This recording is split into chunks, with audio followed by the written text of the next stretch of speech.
এক বাদশাহ সফরে বের হয়ে দেখতে পেলেন একজন রাখাল হেঁটে আসছে, আর তার পেছনে অনেকগুলো ছাগল সারিবদ্ধ হয়ে লাইন ধরে খুবই সুশৃঙ্খল ভাবে হেঁটে আসছে। এই দৃশ্য দেখে বাদশাহ খুবই আশ্চর্য হয়ে সেই রাখালকে জিজ্ঞেস করলেন, কি ব্যাপার, এই অসভ্য ছাগলগুলোকে তুমি সভ্য বানাইছো কেমনে? তারা কেউ ছুটে পালিয়ে যাচ্ছে না, কি সুন্দর লাইন ধরে হেঁটে আসছে।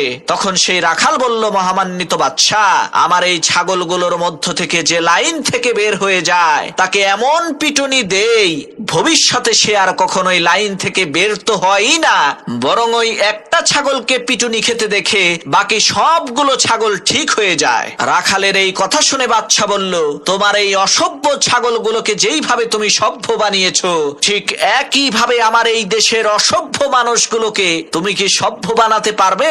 রাখাল বলল, হ্যাঁ পারবো।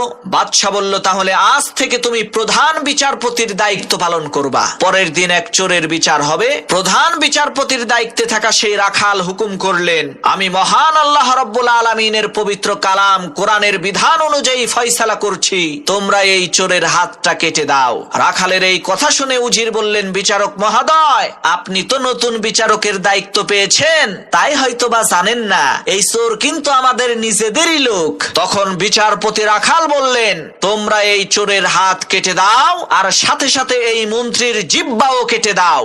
রাখালের এই একটা ফয়সালা কার্যক্রম হওয়ার কারণে দেশের মধ্যে শান্তি চলে আসলো।